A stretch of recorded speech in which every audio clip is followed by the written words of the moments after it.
आसमान पर बिजली चमक रही थी। जंगल में तेज बारिश हो रही थी। अपने घर में घोंसले में बैठा जग्गू कौवा बहुत डर रहा था। मम्मा मम्मा, मुझे बहुत डर लग रहा है। कालू, घर की सारी छत टूटी हुई है। मेरा बेटा डर रहा है, मैं भी डर रही हूँ। ऐसा लग रहा है कि अभी हमारे ऊपर ये छत गिर जाएगी। तो मैं कहाँ से घर की छत ला दूँ तुम्हें नई? तुम आलसी हो, एक नंबर के आलसी। चिड़िया ने अपने घर की छत ठीक कर ली। कबूतर ने अपना नया घर बना लिया। तोता, जिसे तुम बड़ी चोंच वाले कहते हो, उसने भी अपना घर नया बना लिया। पूरी जंगल में एक हमारा ही घर ऐसा है जो बारिश में टूटा हुआ है। अब ज्यादा काय ना करो, मुझे सोने दो, मुझे नींद आ रही है। मैं जा रही हूँ, मैं अपने बेटे को लेकर रानू चिड़िया के घर जा रही हूँ। मुझे नहीं रहना तुम्हारे इस टूटे फूटे घर में। जाओ जाओ, मेरी जान छोड़ो, ना तुम होगी और ना मुझे ये काय सुनने को मिलेंगी। गौरी कौवे तेज बारिश में अपने बेटे जग्गू को चिड़िया के घर लेकर जाती है और दस्तक देती है। गुड़िया बेटी, ऐसे तेज बारिश में कौन होगा? मम्मा, शायद कोई मुसाफिर होगा या कोई गरीब पक्षी। मम्मा चिड़िया दरवाजा खोलती है तो बाहर गौरी कौवी खड़ी थी। चिड़िया, मेरे बेटे को बचा लो, मुझे बचा लो। मेरे घर की सारी छत टूटी पड़ी है। जगह जगह से बारिश का पानी घर के अंदर आ रहा है। मैं और उस घर में नहीं रुक सकती। गौरी बहन, आप अंदर आ जाएं। चिड़िया, एक तुम्हारा घर है, देखो छत कितनी मजबूत पड़ी है, और एक मेरा घर है। चिड़िया, मुझे बताओ मैं क्या करूं? गौरी, आप सो जाओ, फिर मैं आपको बताऊंगी क्या करना है। फिर गौरी कौवी अपने बेटे को साथ लिटाकर सो जाती है। सुबह हो जाती है और बारिश थम जाती है। गौरी बहन, आप अपने लिए नया घर बनाएं, जिसमें आप अपने बेटे के साथ सुरक्षित रह सके। रही बात कालू कौवे की, तो वो कभी नहीं सुधरेगा। वो हमेशा से आलसी है और वो आलसी ही रहेगा। लेकिन चिड़िया बहन, मैं घर कैसे बनाऊंगी? मुझे तो घर बनाना ही नहीं आता। मैं मदद करूंगी तुम्हारी, तुम मेरे साथ चलो।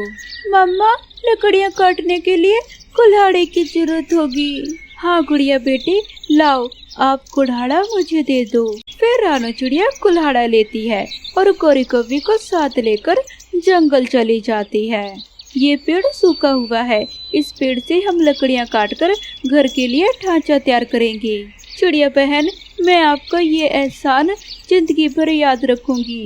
फिर रानू चिड़िया लकड़ियाँ काटती है। फिर घर को मजबूत बनाने के लिए गौरी कौवी के साथ लेकर चिड़िया पास वाले जंगल जाती है और फिर वहाँ से बांस काटती है। गौरी बहन, आप ये बांस लेकर जाओ, मैं साथ में सूखी लकड़ियाँ लेकर आती हूँ। गौरी बहन, आप ये बांस लेकर मेरे पास वाले पेड़ पर जाओ, मैं सूखी घास लेकर आती हूँ। ऐसे रानू चिड़िया गौरी कौवी की हर तरह से मदद करती है। 3 दिन की सख्त मेहनत के बाद रानू चिड़िया गौरी कौवी के लिए एक नया घर बना देती है। गौरी, ये घर अब तुम्हारा है, अब तुम इस घर में रह सकती हो। बारिश का कोई डर नहीं है। अपने नए घर को देखकर गौरी कौवी बहुत खुश थी। गौरी कौवी अपने बेटे को साथ लेकर अपने नए घर में रहने लगती है। कौवा अपनी पतंगों को पकड़ने लगता है ताकि वो उन्हें फटने से बचा सके, लेकिन कभी कोई पतंग फट जाती तो कभी कोई। अरे बाप रे, ये क्या हो रहा है? ये तो सारी पतंगे फटने लगी हैं। एक जंगल में रानू चिड़िया अपने पति और बेटे कुक्कू के साथ रहती थी। रानू चिड़िया के पति के पास कोई भी काम नहीं था और वहीं दूसरी ओर कालू कौवा अपनी पत्नी गौरी कौवी के साथ रहता था। कालू कौवे की किराने की दुकान थी जो बहुत ही अच्छी चलती थी। एक दिन रानू के घर में खाने का सारा सामान खत्म हो जाता है, जिससे दोनों पति पत्नी बहुत चिंता में आ जाते हैं। वो दोनों बैठकर इसी बारे में सोच रहे होते हैं कि वहाँ कुक्कू कुछ रंग बिरंगे कागज लेकर आता है। मम्मा मम्मा, मेरे स्कूल में पतंग प्रतियोगिता है। कल मुझे स्कूल में पतंग बनाकर ले जानी है। जिसकी पतंग सबसे अच्छी हुई उसे इनाम मिलेगा। ठीक है कुकू बेटा, लाओ मैं बना देती हूँ पतंग। मम्मा चिड़िया पतंग बनाना शुरू कर देती है और कुछ ही देर में वो बहुत ही खूबसूरत पतंग बना देती है। इतनी सुंदर पतंग देखकर पापा चिड़ा और कुक्कू दोनों ही दंग रह जाते हैं। अगले दिन कुक्कू स्कूल में पतंग लेकर जाता है। हर कोई कुक्कू की पतंग को देखता ही रह जाता है। किसी के पास इतनी सुंदर पतंग नहीं होती। पतंग प्रतियोगिता में कुक्कू ही जीत जाता है और उसे इनाम में पूरे 1000 रुपए मिलते हैं। कुक्कू बड़ा ही खुश होता है और घर जाकर वो पैसे अपने मम्मा पापा को दे देता है। 1000 रुपए इतनी मुश्किल घड़ी में हमें इतने सारे पैसे मिल गए। लगता है भगवान भी हमारे साथ हैं। रानो, मैं क्या सोच रहा था कि मैं क्यों ना इन पैसों से कोई काम शुरू करूं। हाँ, लेकिन 1000 रुपए काम शुरू करने के लिए कुछ कम नहीं है। हाँ, कम तो है रानो, पर क्यों ना हम कोई ऐसा काम शुरू करें जिसमें पैसों की लागत कम हो। हाँ, लेकिन पति जी, ऐसा कौन सा काम हो सकता है। दोनों पति पत्नी काफी देर तक इसी बारे में सोचते रहते हैं कि आखिर वो इन पैसों से क्या काम शुरू करे। तभी पापा चिड़ा बोलता है, रानो क्यों ना हम पतंग की दुकान खोल लें। पतंग की दुकान, मगर उसके लिए तो बहुत पैसा चाहिए। अरे भाग्यवान, अगर हम घर में ही पतंग बनाएं तो 1000 रुपए काफी हैं। तुमने इतनी सुंदर पतंग बनाई कि ऐसे किसी दुकान में नहीं मिलेगी। अगर तुम मेरा साथ दो तो हम कुछ कर सकते हैं। मकर संक्रांति में अभी कुछ दिन भी पड़े हैं। बस फिर क्या था, पापा चिड़ा जल्दी से बाजार जाकर रंग बिरंगे कागज लेकर आ जाता है और मम्मा चिड़िया उनसे पतंग बनाना शुरू कर देती है। रात भर बैठकर वो काफी पतंग बना लेती है, जिसमें उसका पति टोनू उसकी मदद करता है। अगले दिन टोनू बाजार में जाकर पतंग बेचना शुरू कर देता है। उसके पतंग की दुकान कालू कौवे की किराने की दुकान के ठीक बिल्कुल सामने थी। हा हा हा हा हा, देखो तो जरा, पतंग बेचना शुरू कर दिया है इसने। हाँ, कोई नहीं खरीदने वाला इसकी पतंग। हा हा हा हा हा। कालू कौवा मन ही मन टोनू का मजाक उड़ाता है, पर टोनू पूरी मेहनत से अपनी दुकान में पतंग लटका देता है और पक्षियों को आवाज देने लगता है। कुछ पक्षी आते जाते टोनू की पतंग की दुकान को देखने लगते हैं। पतंगे सच में बहुत ही सुंदर होती हैं। कुछ पक्षी वहाँ पर आकर रुक भी जाते हैं और टोनू से पतंग खरीदने लगते हैं। अरे भाई, ये पतंग कितने की थी? अरे भाई जी, ये छोटी वाली पतंगे कोई भी 20 रुपए की है और ये बड़ी वाली पतंगे कोई भी 50 रुपए की। बड़े सस्ती पतंग है। चलो तुम मुझे 2 पतंग 20 वाले और 2 पतंग 50 वाली दे दो। टोनू चिड़ा ऐसे ही एक एक करके अपनी सारी पतंगे बेच देता है। उसके पास शाम तक 4000 रुपए हो जाते हैं। जब टोनू अपने कमाई के पैसे गिन रहा होता है तो कालू कौवा उसे देख रहा होता है। टोनू सारे पैसे लेकर घर जाता है और अपनी पत्नी को दिखाता है। पहले ही दिन इतनी अच्छी कमाई देखकर दोनों बड़े ही खुश होते हैं। वो दोनों उन पैसों से पहले से भी ज्यादा कागज लेकर आते हैं और रात भर बैठकर ढेर सारी पतंगे बना लेते हैं। अगले दिन भी टोनू की सारी पतंगे बिक जाती है और वो अच्छी कमाई कर लेता है। अब ऐसे ही रानू और टोनू रोज रात को पतंग बनाते और अगले दिन टोनू उन पतंगों को बेच देता। कालू कौवे को ये देखकर बहुत ही जलन होती है। उसके मन में भी लालच आ जाता है।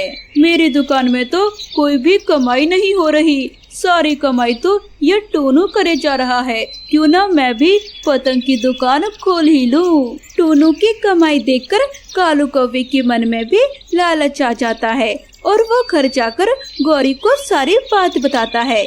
कालू कौवे की बात सुनकर गौरी के मन में भी लालच आ जाता है और वो भी बड़ी खुशी से कालू की हाँ में हाँ मिला देती है। फिर दोनों बाजार जाकर दुनिया भर के पतंगे ले आते हैं। अगले दिन टोनू के दुकान के सामने ही कालू कौवा अपने पतंग की दुकान लगा देता है। टोनू को ये देख बड़ी ही हैरानी होती है, पर वो कुछ नहीं कहता। अब दोनों ही पतंगे बेचने लगते हैं। आओ आओ मेरे पास आओ, सबसे सुंदर और सस्ती पतंग ले जाओ। आओ आओ चले आओ, सबसे सुंदर और सस्ती पतंग ले जाओ। अरे कालू, ये पतंग कितने की थी? अरे कबूतर, कोई भी पतंग ले जाओ, सब 15 रुपए की ही है। अरे वाह कालू, तुम तो बहुत ही सस्ती पतंगे दे रहे हो। हाँ कबूतर, मैंने कोई दूसरे पक्षियों की तरह कोई लूट थोड़ी ना मचा रखी है। हाँ कालू, तुम एकदम सही कह रही हो, वरना दूसरे पक्षी यही पतंग दुगने दाम में दे रहे हैं। कालू कौवा अपनी पतंगे सस्ते दामों में बेचने लगता है ताकि सारे पक्षी उसी के पास आए, और सच में सारे पक्षी उसी के पास आकर पतंगे खरीदने लगते हैं। पहले ही दिन कालू की बहुत ही अच्छी कमाई हो जाती है और टोनू के पास तो 2-4 पक्षी ही आते हैं। टोनू बड़ा उदास होकर घर जाता है और रानू को सारी बात बताता है। रानू जी, आज का दिन तो बहुत ही बुरा है। हमारी पतंग की दुकान कितनी अच्छी चल रही थी, पर उस कालू कौवे ने हमारी दुकान के सामने ही अपनी पतंग की दुकान खोल ली। कालू की किराने की दुकान तो इतनी अच्छी चल रही थी ना, फिर भी क्या जरूरत थी उसे पतंग की दुकान खोलने की। टोनू जी, आप दुखी मत हो, भगवान हमारे साथ कभी बुरा नहीं करेंगे, आप बस हिम्मत मत हारो। अगले दिन भी दोनों अपनी अपनी पतंग की दुकान खोल लेते हैं। जब कालू कौवे को ऐसा लगता है कि उसके पतंग की दुकान बहुत ही अच्छी चल रही है, तो वो सारे ही पैसों के पतंगे खरीद लेता है। वो बिल्कुल घटिया कागज के पतंगे खरीदकर दुकान में बेचने लगता है। अब मैं 2 रुपए वाली पतंग 10 रुपए में बेचूंगा और माला माल हो जाऊंगा। हा हा हा हा हा। तभी एक पक्षी टोनू की दुकान पर जाता है। अरे वाह, तुम्हारी पतंग तो बड़ी ही सुंदर है, कितने की थी? जी भाई जी, छोटी पतंग 20 रुपए और बड़ी पतंग 50 रुपए। अरे अरे, उसे छोड़ो और यहाँ आओ और कोई भी पतंग 10 रुपए में ले जाओ। अरे भाई, तुम तो इतनी महंगी पतंगे दे रही हो और तुम्हारे सामने वाला इतने कम दाम में पतंग बेच रहा है। अरे भाई जी, मेरी पतंग बेशक ही थोड़ी महंगी है, पर मजबूत भी है। अरे सब ऐसे ही बोलते हैं, पतंग तो पतंग है, उसे छोड़ो और आप यहाँ आओ और मुझसे सस्ते दाम में पतंग ले जाओ। वो पक्षी टोनू से पतंग ना लेकर कालू कौवे के पास पतंग लेने चला जाता है। इतने सस्ते दाम सुनकर वहाँ पर बहुत से पक्षियों की लाइन लग जाती है, पर अचानक मौसम बड़ा ही खराब हो जाता है और हवा चलने लगती है। कालू कौवे की पतंग इतनी घटिया कागज की बनी होती है कि जरा सी हवा चलते ही फटने लगती है। कालू कौवा अपनी पतंगों को पकड़ने लगता है ताकि वो उन्हें फटने से बचा सके, लेकिन कभी कोई पतंग फट जाती तो कभी कोई। अरे बाप रे, ये क्या हो रहा है? ये तो सारी पतंगे फटने लगी हैं। अरे अरे, कालू के दुकान के पतंगे कितने खराब हैं।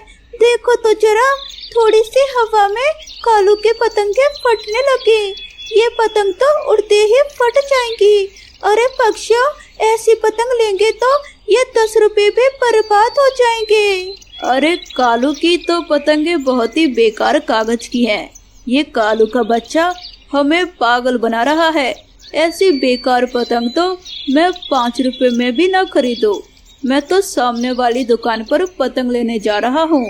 टोनू की पतंग थोड़ी महंगी जरूर है, पर देखो तो इतनी हवा में भी फट नहीं रही है। सारे पक्षी कालू कौवे की दुकान छोड़कर टोनू की दुकान पर चले जाते हैं और उससे पतंग खरीदने लगते हैं। टोनू की सारी पतंग बिक जाती है और कालू कौवे के पास कोई भी पतंग लेने नहीं जाता है। उसके सारी कमाई जो वो घटिया और सस्ती पतंगे खरीदने में लगा देता है, वो सब बर्बाद हो जाती है। कालू कौवे की सारी पतंगे फट जाती हैं और वो सर पकड़कर रोने लगता है। हाय हाय, मैं तो लुट गया। मैंने सारे पैसे इस दुकान में लगा दिए थे। अब मैं क्या करूँगा? मैं तो बर्बाद हो गया। मैं बर्बाद हो गया। गरीब चिड़िया अपनी बेटी का पालन पोषण करने के लिए दूसरों के घरों में झाड़ू पोछे का काम किया करती थी। और जब भी कभी जंगल में त्योहार होता तो वो त्योहार के हिसाब से अपने जंगल में स्टॉल लगा लेती। उन दिनों रक्षाबंधन थी। चिड़िया अपने काम से फुर्सत होकर अपने घर के पास रेहड़ी लगाए राखियां बेच रही थी। राखी ले लो राखी, राखी ले लो राखी, मिट्टू भाई एक राखी ले लो, मेरा भला हो जाएगा। चिड़िया, मुझे राखी की तो जरूरत नहीं है, लेकिन अगर तुम कहती हो तो एक ले लेता हूँ। मिट्टू तोता एक राखी ले लेता है। मम्मा, कितनी राखियां बिकी है? कहाँ बेटा, एक राखी ही बिकी है आज। अगर ये राखियां भी ना बिकी तो कैसे चलेगा सब? दूसरे दिन जब मामा चिड़िया गौरी कवि के घर काम करने जाती है तो गुड़िया सोचती है, मम्मा के आने तक मैं आज रेहड़ी लेकर राखियां बेचने चली जाती हूँ। क्या पता राखियां बिक जाएं और मम्मा खुश हो जाएं। गुड़िया राखियां लेकर बेचने चली जाती है। राखी लो राखी, राखी लो राखी। एक शरारती कौवा गुड़िया को जाती हुए देखता है और गुड़िया के पास जाता है। छोटी चिड़िया, वहाँ पेड़ के पीछे तुम्हारी मम्मा बैठी हुई है, तुम्हें बुला रही है। कहाँ है? मैं देखती हूँ। गुड़िया पेड़ के पीछे जाती है तो जग्गू कौवा गुड़िया की सारी राखियां लेकर भाग जाता है। यहाँ तो कोई भी नहीं है, शायद उस छोटी कौवे ने मुझसे मजाक किया होगा। गुड़िया जब वापस आती है तो रेहड़ी पर उसकी राखियां गायब थी। गुड़िया रोने लग जाती है। वो चोर कौवा होगा जो मुझ गरीब के राखियां चुरा कर ले गया होगा। अब मैं मम्मा को क्या जवाब दूंगी? मैंने तो अच्छा सोचा था और ये तो बहुत गलत हो गया। गुड़िया रोती हुई वहाँ से चली जाती है। जग्गू कौवा गुड़िया की सारी राखियां पानी में बहा देता है। अब उस छोटी चिड़िया की अपनी मम्मा से पिटाई होगी।